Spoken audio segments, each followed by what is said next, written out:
47 years ago, I started this journey, which I'm actually still continuing with. I grew up in a village not very far from Kisumu, and I grew up under parents who were teachers. So there were only two things to do. You either went to school or you went to the shamba. So if it was a school day, you went to the school. Any day that you never went to the school, you went to the shamba.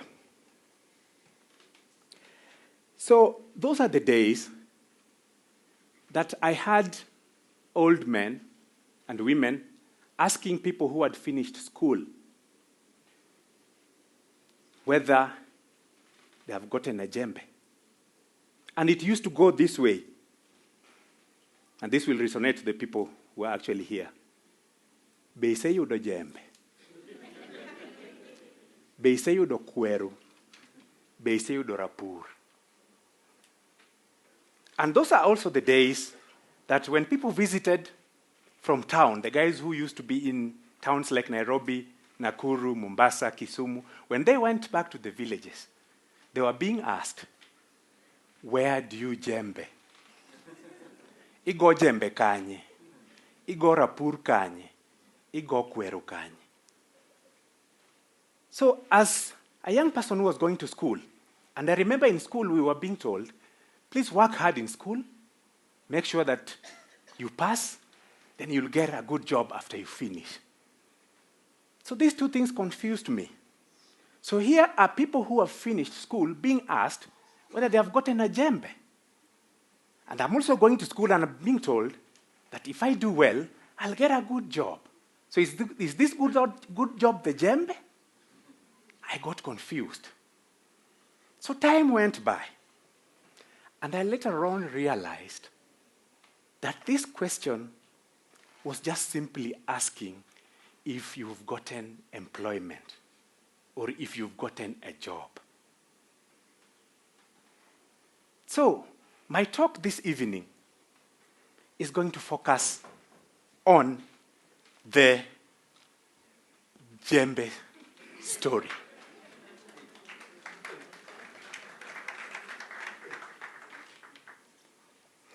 So after I finished my education, and with no apologies, I was also very bright. So after I finished my university, I started looking for a jembe. So all this time, from that time up to now, I have jembed in about 6 companies. Now, the irony of it is that in those 6 companies, 4 of them, I had the opportunity to change the jembe. I would leave one jembe and pick another one. And in 2 of them, I lost a jembe. They actually closed, the companies closed. So I lost the jembe. So during those times, after you lost your jembe, for those of us who have been in that scenario, now those are the days that my self-esteem was eroded to the maximum. Those are the days that if you saw anybody happy, you thought they were celebrating about your jembelessness. Those are the days that even in my own house, my own mosquitoes that I know, when they were flying and making that noise, I thought they were celebrating about my jembelessness. Now, those are the days that even if I went to a restaurant, then I would order a very normal meal, maybe chips and a sausage. Then a gentleman comes and sits next to me and orders a whole chicken. Then I think, why is this person celebrating about my jembelessness? Have you been in a situation where you are seated somewhere, you are eating your meal, but in your mind you are swallowing the meal that the next person is seated to you is eating? That was actually the situation. Then you wondered, because those are the times that when you went looking for another djembe, and in the interviewing panel, if they heard that you didn't have a djembe, another interview started from there. Why? How comes you don't have a djembe? What has actually happened? Now, that is the time that you could not even afford to fall in love. It's a luxury to fall in love if you don't have a djembe. And then you didn't know how long it will actually take. The only good thing that I would say, the only mixed blessing that I would say, is that during times when people don't have djembes, that discomfort makes people think. And they think outside the box. So for me, when I didn't have that djembe, so as I was walking in town, I used to meet friends, people whom we have worked with, people whom we had schooled with. So as I gave my story, then somebody asks me, so what do you do these days now that you lost your djembe? So I ask myself, what is wrong with this guy? He knows very well that I've lost my djembe. What should I be doing again? It's finding another djembe. Why is he asking me what I'm doing? But this question persisted. I had about 10 people asking me, so what do you do these days? So I said, maybe I had to start doing something. So when I went back home, I told my wife that I'm tired of walking in town because each and every person is asking me what I'm doing these days. Yet they know very well that I don't have a djembe. But my wife told me, maybe they have a point. Maybe you need to start doing something. Maybe you need to start your own djembe. Now, that was the time that the dream of actually starting my own djembe came to me. I had to rise and start my own djembe.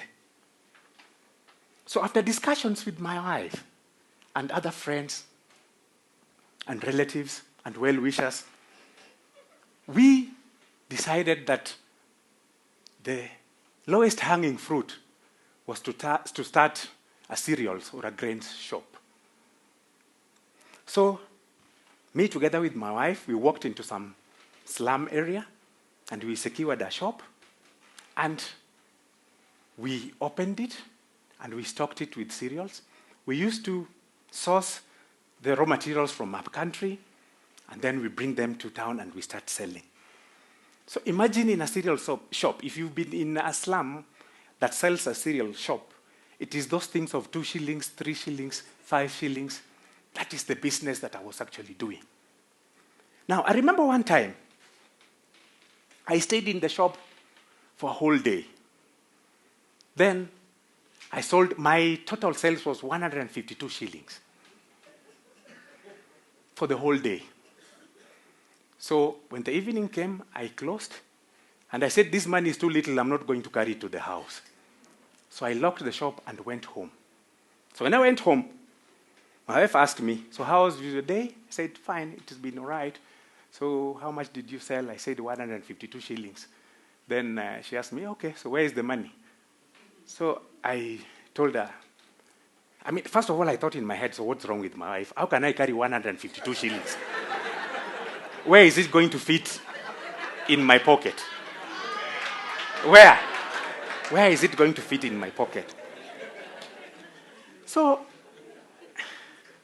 my wife said, you know, somebody can break into the shop and steal that money. So you mean somebody can break into the shop and steal 152 shillings? I said, yes, it can happen. Okay. Sorry, so next time I'll start coming with the money. And believe you me, when I went the next day to open the shop, actually somebody had opened the shop and carried the 152 shillings.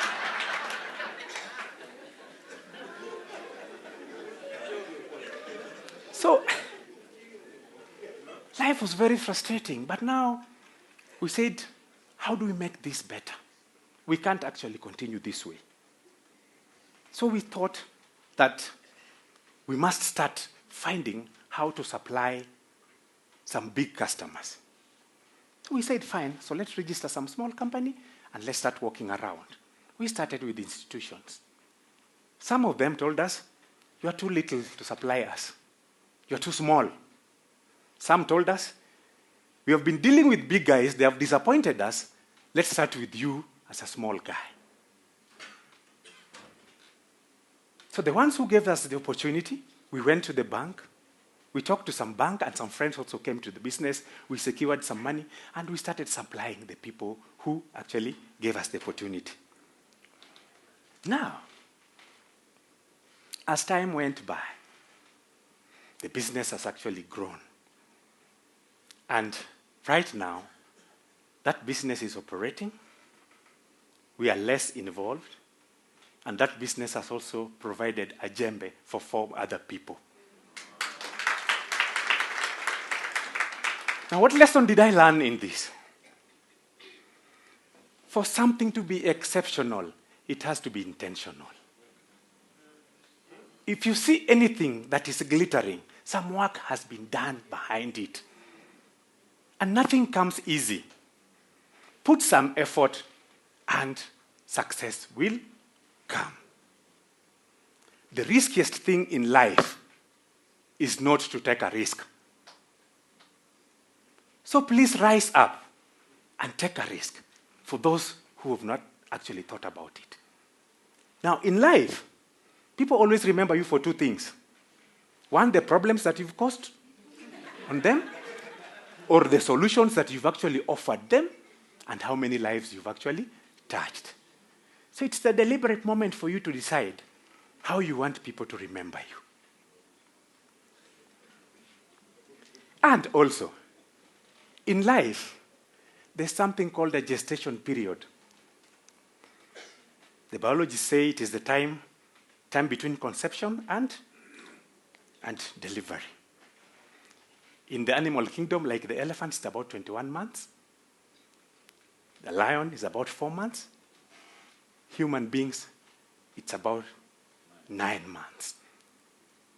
Just like pregnancy, dreams also have a gestation period.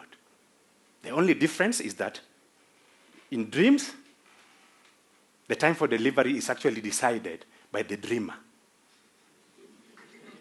The only problem is that when you tell people your dreams, people get excited, they wow you, then you think you are actually taking action.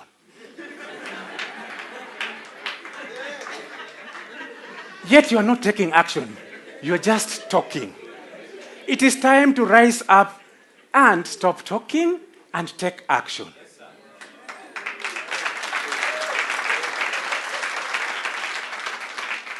And I appeal to you, guys who are actually seated here who have dreams. It is time to walk out of this occasion and head straight into the labor ward and deliver your dream. And you know, in life, one pregnancy does not take place on top of another. So that dream that you've been having, you've been holding in your mind forever, is preventing another pregnancy dream from happening.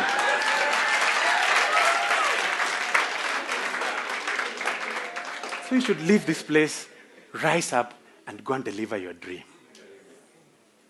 For those who are in employment, it's good to be employed. And I don't demean being employed. But remember, that is somebody's. And what usually happens is that in the likely event that there's an unplanned separation, and most of the time it is unplanned, the only thing that the owner of the djembe plans, but you don't have any plans. So one time, and the way it usually happens, the owners of the djembes like calling people on a Friday afternoon. Then you are called into some office, and then you are told, today, your djembe is no more. Then that is the time you get a mental lock. You are even reminded where the exit gate is. So it is good to be employed, but rise up and start your djembe. Now, what usually happens is that when your djembe is successful, it also becomes significant. So what have I been saying all this time that I'm standing here? it is time for you to start your jembe. What usually happens is that when you start your jembe, and your jembe, you toil to make your jembe successful, that jembe also provides jembes to other people. And you end up transforming lives.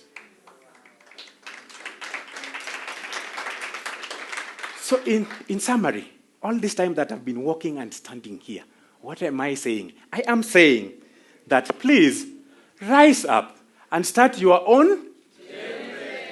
In the process of making your jembe successful, you'll have created jembe for other people.